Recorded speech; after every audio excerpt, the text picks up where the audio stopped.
いつでも準備 OK。 どっからでもかかってらっしゃい。制御システムチェック完了。システムオールグリーンです。始めてちょうだい。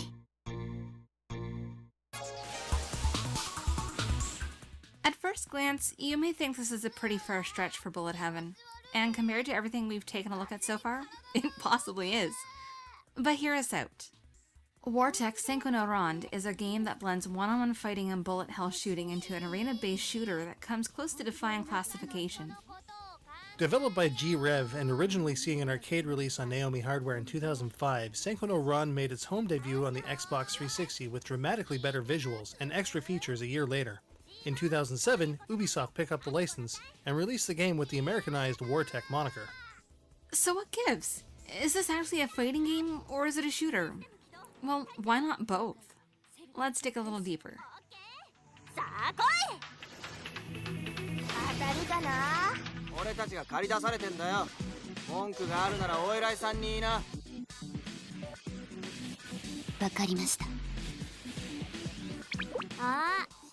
The central gameplay of Senko no Ronde focuses primarily on versus-style matches between mechanized fighters called rounders.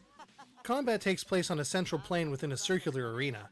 In versus fighting game fashion, each opponent has a life gauge and a charge gauge for special functions that varies by character. However, the gameplay feels like anything but. Think Psychic Force 2012 with a hefty dose of Virtual On slathered in shooter Starfighter Sandvine all on a 2D plane, and you'll get the idea. Players have access to 3 core attacks, usually including some kind of rapid, homing, and barrage technique, as well as a dash maneuver to close distance quickly or get out of the way in a pinch. Each character also has his or her own weapon sets, which feel quite different from one another.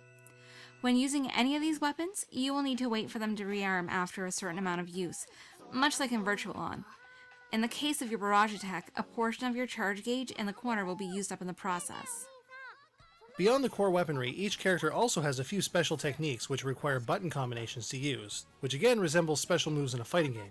However, unlike your typical fighter, many of these techniques create intricate curtains of fire, especially paired with homing and rapid shots. With hundreds of bullets whizzing around, the shield function is a welcome addition as well. You'll still take a bit of damage, but not nearly as much. The shield will deplete the charge meter when in use. You can also trigger a defensive wave that clears enemy bullets from an expanded radius in a single burst and requires half of the charge gauge.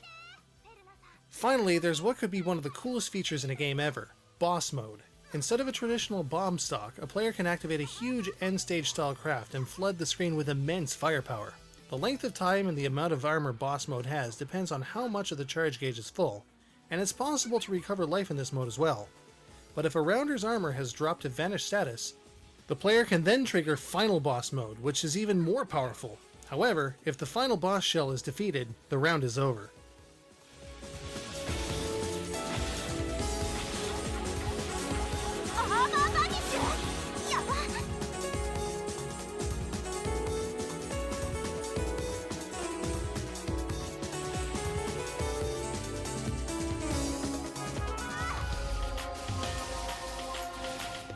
Each playset is 7 stages long, usually with one of them behaving much like a traditional shmup.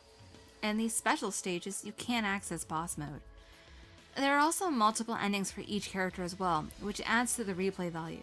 The trick to getting better endings is kind of interesting in its own right. A player must allow for certain conversations in-game to occur, as well as meeting other conditions in battle. This means that to defeat your opponent in as short a time as possible is not always recommended.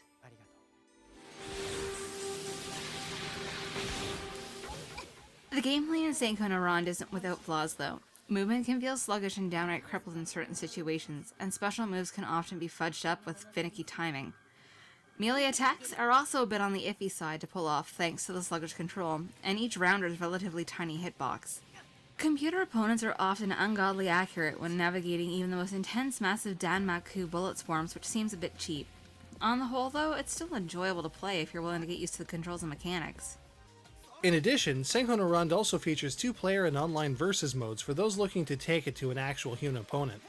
The online mode is quite laggy though, especially since most of your opposition comes from a completely different continent.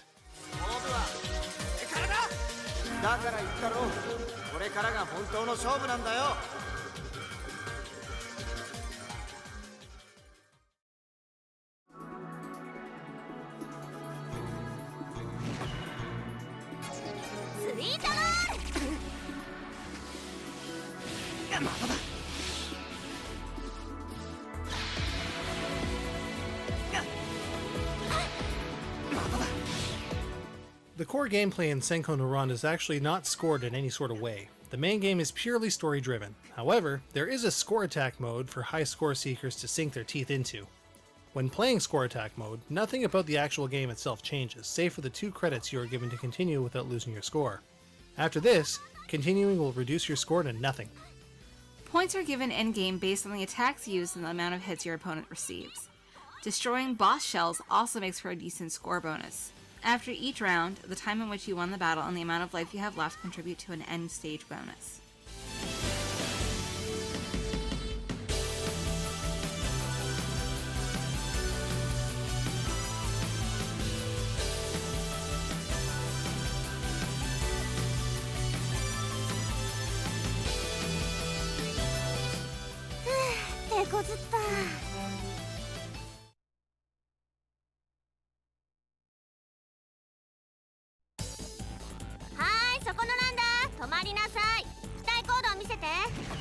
OD バかこんな時に C レベル2でスタンバイ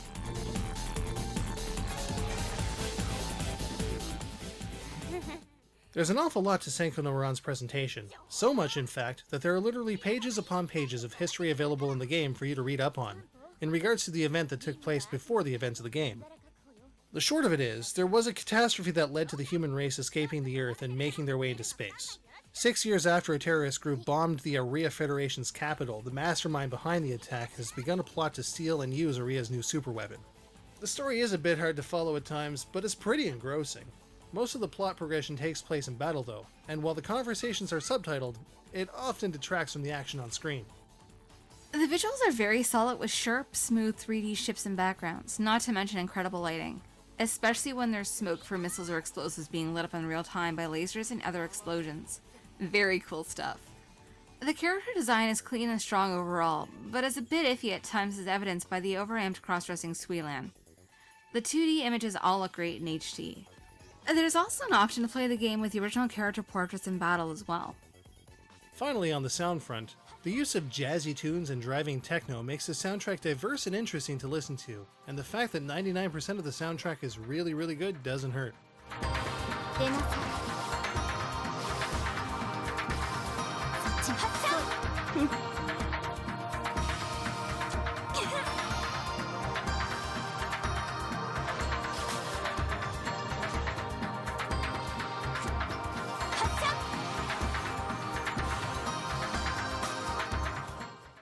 The VO is mostly good with only a couple of irritating segments, and the sound effects are fitting all around. Good stuff.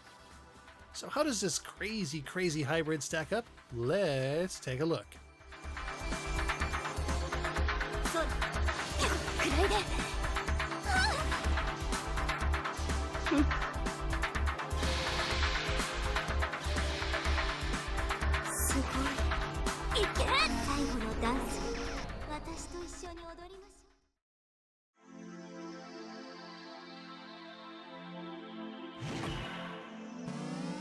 Stiff controls can hamper the game experience in a big way. Sharper controls would have been awesome, but as it stands, it's possible to adjust fairly quickly. I also found the control very slow and chunky. Senko no Ronde doesn't mess around with its challenge. However, the control does make things a bit more difficult. Still, this game will give you a run for your money on normal and above. With a 7-stage set and 8 characters with unique stories and multiple plot paths, there's a lot to play through here. The length of time you spend with this game can be quite extensive. Inspired mechanical design and decent character art is clear and clean in HD. However, some design choices like Suilan are questionable. The crisp, smooth visuals and bright and mostly colorful characters definitely deliver. The jazzy soundtrack is just as risky as the mechanical design, but works brilliantly with many standout tracks. Sound effects are spot on. Personally, I felt that the soundtrack was lackluster and forgettable. The mixture of fighting game and shmup is a novel and intriguing concept that even inspired other games like Acceleration of Suguri X. It just about falls into its own category. Ingenious though it may be, it didn't quite work out so favorably with me. WarTech Senko no Ronde gets a 3.5 out of 5 and just makes it into the recommended category, if not simply for its unique take on 2 wildly different genres. It's still possible to find copies of Senko no Ronde at retail for under $10, with brand new copies going online for $20 or less. Because of its affordability, if you're curious, it's not going to break the bank to test the waters.